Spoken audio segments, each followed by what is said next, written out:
Let me ask you something. Every single morning, millions of people over the age of 60 wake up, walk to the kitchen, open a cabinet, and reach for a bottle of vitamins. Maybe it's a multivitamin. Maybe it's a stack of individual supplements they've been told to take for energy, for their bones, for their heart. And every single morning, they swallow those pills down with a glass of water, maybe a cup of coffee, and they feel good about it. They feel responsible. They feel like they're doing the right thing. I understand that. I genuinely do. For over 20 years, I have sat across from patients, men and women in their 60s, 70s, and 80s, who came to me tired, foggy, achy, a little off. And one of the very first questions I ask is, show me everything you're taking. Not just the prescriptions. Everything. The supplements, the vitamins, the wellness powders. And what I find, more times than I can count, is that some of what they believe is protecting them is actually contributing to the very symptoms they came to me about. That is what we are talking about today. 4 common vitamins that after the age of 60 you need to seriously reconsider. Not because vitamins are bad. Vitamins are not bad. But here is what nobody tells you at the supplement store. Your body at 60, 70, and 80 is operating by an entirely different set of rules than your body did at 30 or 40. The liver that once filtered everything with incredible efficiency, it slows down. The kidneys that used to flush out whatever you didn't need, they don't have that same horsepower. The systems that used to compensate for excess are no longer as forgiving. And when those systems slow down, things that were once safe in certain amounts begin to accumulate. They begin to build up in the blood, in the organs, in the tissues. And what happens then? You feel tired, your joints ache, your thinking gets fuzzy. And because those symptoms match almost perfectly with what most people expect getting older to feel like, they never make the connection. That connection is exactly what I'm here to help you make today. So stay with me, because this information could genuinely change, and in some cases, protect your life. The first vitamin I want to talk to you about is vitamin A. Now, before anyone panics, I'm not telling you that vitamin A is dangerous or that you need to avoid it entirely. Vitamin A is essential. It keeps your eyes healthy, it supports your immune system, it keeps your skin functioning properly. The problem isn't vitamin A itself. The problem is the form of vitamin A found in most supplements and multivitamins. That form is called retinol, sometimes labeled as retinol palmitate or retinol acetate, and it is fat-soluble. Hear me out on why that matters. Fat-soluble vitamins don't leave the body the way water-soluble vitamins do. Your body stores them. Specifically, it stores retinol in your liver. And in younger adults with a highly functional liver, that storage process is tightly regulated. But as we age, the liver's ability to process and release stored nutrients slows down considerably. So what was once a manageable storage situation becomes, over years and years of daily supplementation, a slow accumulation, a quiet pile-up. And the symptoms of that accumulation, they are maddeningly easy to dismiss. Dry, flaking skin that you chalk up to the weather or aging. Brittle hair that you figure is just normal hair loss. Dizziness that you assume is maybe a blood pressure issue or just getting up too fast. Blurred vision that you attribute to your eyes just getting worse. Sound familiar? It should, because I hear it constantly. I need you to really hear this. These are not always just signs of getting older. In some people, they are the signs of chronic vitamin A toxicity that has been building quietly for years. And here's where the science gets serious. A study published in the European Journal of Clinical Nutrition found that seniors with elevated levels of retinol in their blood had a 25% higher risk of developing atrial fibrillation. That's an irregular heartbeat. Now, for those of you who aren't familiar with atrial fibrillation, let me explain it simply. Your heart has a rhythm, a steady, coordinated electrical beat. Atrial fibrillation is when the upper chambers of your heart start beating chaotically, out of sync. It can cause fatigue, dizziness, shortness of breath, and most importantly, it dramatically increases your risk of stroke. A 25% higher risk from a vitamin that most people are taking because they believe it's helping them. That is a conversation worth having. So what do? You don't give up on vitamin A. What you do is get it from food in the form of beta-carotene. Beta-carotene is what you find in carrots, sweet potatoes, red bell peppers, dark leafy greens, butternut squash. Here's the beautiful thing about beta-carotene. Your body is an incredibly intelligent system, and it converts beta-carotene into vitamin A only as much as it actually needs. It self-regulates. If you don't need more vitamin A, your body simply doesn't convert the beta-carotene.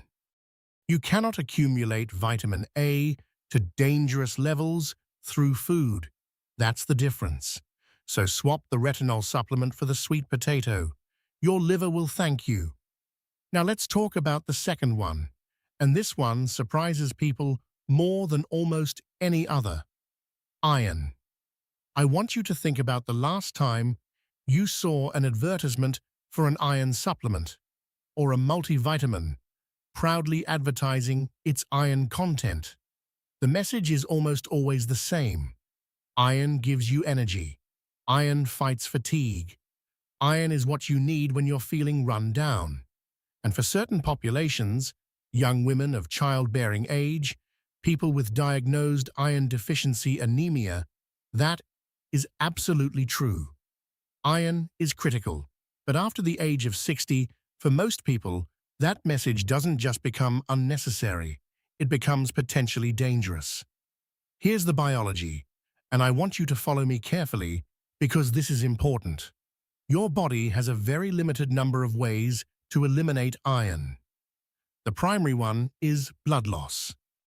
Menstruation is how premenopausal women regularly shed iron. Young men lose small amounts through the gut and through sweating. But here's the problem. After menopause, after the teenage years are long gone, the body's ability to eliminate iron is dramatically reduced. You absorb it, you store it, and if you keep feeding it more through supplements, it keeps accumulating. Now, why does that matter? Hear me out. When iron accumulates in the body beyond what your cells can safely use, it behaves almost like rust does on metal. It causes what scientists call oxidative stress, and the simplest way I can describe oxidative stress is this. Imagine tiny fires being lit inside your cells. These aren't dramatic fires. They're slow, low-grade, continuous, but over time, they damage the tissue around them. They damage the proteins and the fats and the DNA inside your cells. And when that damage happens in the brain, in the heart, in the liver, the consequences are serious. I need you to really hear this part. Research has drawn a consistent and deeply concerning link between elevated iron levels and cognitive decline and dementia. Studies suggest that excess iron accumulation in brain tissue creates that same oxidative rusting environment that accelerates neurodegeneration. The same accumulation in the heart is linked to heart disease. In the liver, it's linked to cirrhosis and liver damage. We are talking about a supplement that most seniors are taking for energy, potentially contributing to the 3 most feared conditions in older age. So what do? First, and this is critical, Check your multivitamin right now. Look for an iron-free formula. Many reputable multivitamin brands make iron-free versions specifically designed for older adults. Second, trust your diet. A serving of lentils, a piece of lean red meat, 2 or 3 times a week, spinach, beans, tofu, a reasonable, varied diet will provide all the iron your body needs without the risk of accumulation. And third, if you have any symptoms of iron overload, persistent fatigue, joint pain, especially in the knuckles and hips, abdominal discomfort, please go see your doctor and ask specifically for a serum ferritin test. That test tells you exactly how much iron your body is storing. It is inexpensive, it is straightforward, and the information it gives you is invaluable. And finally, omega-3 fatty acids, EPA and DHA from high-quality fish oil or algae-based omega-3s.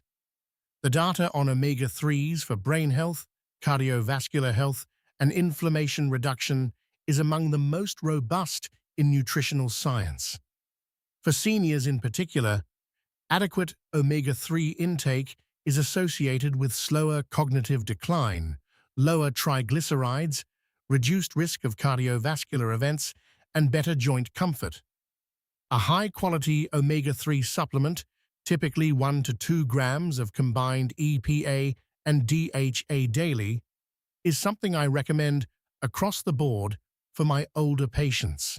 So here is where I want to leave you, because I need you to walk away from this conversation feeling empowered, not scared.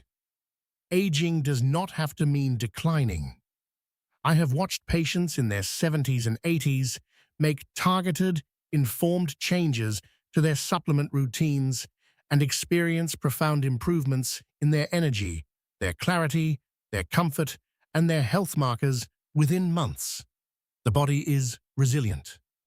Your body is an incredibly intelligent system, and when you stop burdening it with things it cannot process and start supporting it with what it genuinely needs, it responds, often dramatically. But please, and I am asking this as your physician, speaking directly to you, do not make changes based on a video alone. Use this as a starting point for a conversation with your doctor. Before you begin taking iron again, before you continue that multivitamin with high-dose B6, before you add calcium back to your routine, get your levels tested. Ask specifically for a serum ferritin test to check your iron stores. Ask for a vitamin B6 blood level test. Ask for your 25-hydroxy vitamin D level. These are simple, affordable blood tests that give you and your doctor the exact information you need to make personalized, safe decisions. Don't guess. Don't supplement blind. Know your numbers. That knowledge is where real targeted health begins. One more thing. If someone you love is over 60, a parent, a spouse, a sibling, a friend, please share this with them. Not to alarm them, but because the information in their hands could be the difference between spending the next decade declining and spending it thriving. That is not a small thing. That is everything. I'm Dr. Clarence Martin. I've spent over 20 years in medicine because I believe that patients who understand their own biology make better decisions, live better lives, and age with far more grace and vitality than they ever thought possible. Stay curious about your health. Stay willing to question what you've been told. Stay open to the idea that sometimes the most powerful thing you can do is pause before you swallow. Stay healthy, stay informed, and remember, sometimes the best medicine is the one you don't take. All right, the third one. This one is going to raise some eyebrows because it contradicts something that has been hammered into our culture for decades. Calcium supplements. I have had patients almost argue with me in the office when I bring this up. But doctor, calcium is for bones. You've been telling us to take calcium for bones since we were young. And I understand. I do. That message was everywhere. Your doctor told you. The commercials told you. The cereal box told you. Calcium equals strong bones. End of story. Except it's not the end of the story, not even close.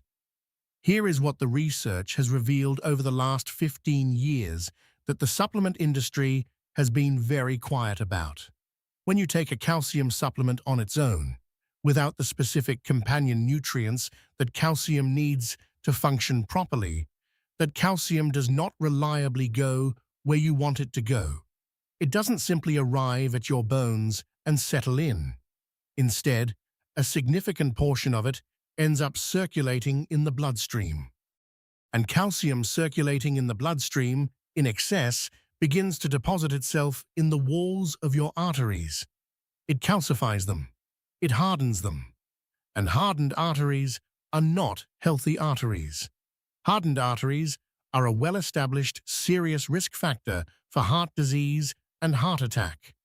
The Journal of the American Heart Association published a study that found people taking calcium supplements alone had a 22% higher risk of heart disease compared to those who did not supplement with calcium. 22%. That is not a small number. That is a clinically meaningful increase in risk for a supplement that seniors are taking specifically because they were told it would keep them healthy. Now, does this mean calcium doesn't matter for bones? Absolutely not. Calcium matters enormously for bones. But here is the thing. Calcium cannot do its job alone. Your body is an incredibly intelligent system, and that system was designed to use calcium within a very specific network of nutrients. First, it needs vitamin D3. D3 is what opens the door for calcium to be absorbed from your gut into your bloodstream in the first place. Without adequate D3, most of the calcium you swallow literally passes right through you. Second, it needs vitamin K2, specifically the MK7 form. K2 is the traffic director. It activates a protein called osteocalcin that essentially picks up the calcium in your bloodstream and escorts it to the bone tissue where it belongs. Without K2, that calcium drifts. And as we just discussed, where it drifts to is not where you want it. Third, it needs magnesium. Magnesium is calcium's balancing partner. It regulates how calcium enters and exits cells. Without magnesium, calcium can overaccumulate inside cells and cause problems. So the message here is not to stop caring about your calcium. The message is to stop taking it alone and in isolation. If you are going to supplement, make sure D3, K2, as MK7, and magnesium are part of the picture. And as always, getting calcium through food, dairy, fortified plant milks, sardines with bones, dark leafy greens, almonds is far safer and more effective than relying on a pill. When calcium comes packaged in food, it comes with the cofactors nature intended for it to have. Now we come to the fourth vitamin, and this one blindsides people because B vitamins have a reputation as the safe vitamins. B6, B12, the whole B complex, they're water-soluble. People assume that water-soluble automatically means harmless because your body can just excrete whatever it doesn't use. And to a point, that's true. But there is a critical exception that applies specifically to vitamin B6, and that exception has a name: peripheral neuropathy. Let me explain. Peripheral neuropathy is damage to the peripheral nerves, the nerves that run from your spinal cord out to your hands, your feet, your arms, your legs. When those nerves are damaged, you feel it in very specific ways: tingling in the hands and feet, numbness in the fingers and toes, a strange burning sensation, poor balance, the feeling that the ground isn't quite solid under your feet, difficulty with fine motor skills. And I want you to really sit with this for a moment, because how many of you, or how many people you love, have chalked these sensations up to simply getting older? Maybe diabetic neuropathy if there's diabetes involved, or just arthritis, or just the natural decline of the nervous system.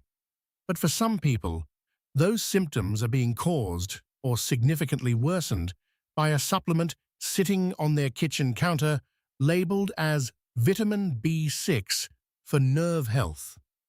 The cruelty of that irony is staggering. Here's the critical fact. Research has confirmed that doses of B6 as low as 50 to 100 milligrams per day, taken consistently over time, can cause toxic nerve damage. 50 to 100 milligrams sounds like a lot, but look at the labels on the supplements in your cabinet right now. Many B-complex formulas, many energy supplements, many senior health formulations contain exactly that range, sometimes even more. And while in younger adults, even that level might be processed and excreted relatively efficiently, in older adults with slower kidney filtration, B6 accumulates. And when B6 accumulates to toxic levels, it doesn't just fail to protect your nerves, it poisons them. Hear me out on the dose you actually need. The recommended daily intake of vitamin B6 for adults over 50 is between 1.5 and 1.7 milligrams per day. Not 50, not 100. 1.7 milligrams. You know where you can get that amount without a single supplement? 1 cup of chickpeas, a serving of turkey or chicken breast, a medium baked potato, a handful of pistachios. Your body is an incredibly intelligent system, and it was designed to get B6 from a variety of whole foods in small, consistent amounts, not from a megadose pill. If you are taking a B complex or any supplement that contains more than 5 to 10 milligrams of B6, I genuinely urge you to speak with your doctor before continuing. And if you are currently experiencing tingling, numbness, or balance issues, please bring up your B6 intake at your next appointment.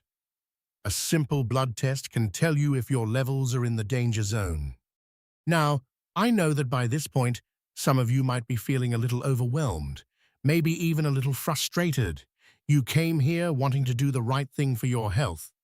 And I've just spent the last several minutes telling you that 4 things you thought were helping might not be. So let me give you something positive. Let me tell you what I do recommend for most of my patients over 60, the 4 supplements that the evidence genuinely supports for this stage of life. Magnesium. Magnesium is involved in over 300 biochemical reactions in the human body. Blood sugar regulation, blood pressure control, muscle and nerve function, sleep quality, anxiety management. The majority of adults over 60 are deficient in it, and food sources alone often don't bridge the gap.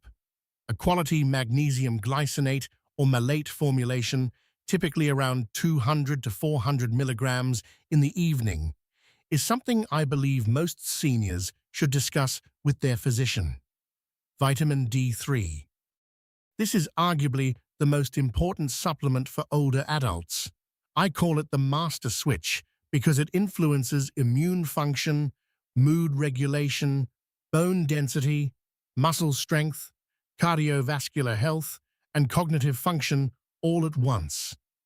After the age of 60, the skin becomes dramatically less efficient at synthesizing D3 from sunlight. Many of my patients are severely deficient when I check their blood work, and the downstream effects of that deficiency are wide-ranging and serious. D3 combined with K2 as MK7 is a combination I consider foundational. Vitamin K2, specifically MK7. As I mentioned when we discussed calcium, K2 is the traffic director that keeps calcium moving toward bone and away from your arterial walls. But K2 also plays a role in reducing arterial stiffness and supporting cardiovascular health in its own right. Most people get very little K2 from diet unless they are eating fermented foods like natto. And let's be honest, most of us are not eating natto every day. Supplementing with K2 MK7 is, in my view, one of the most underutilized and underappreciated things an older adult can do for their heart and their bones simultaneously.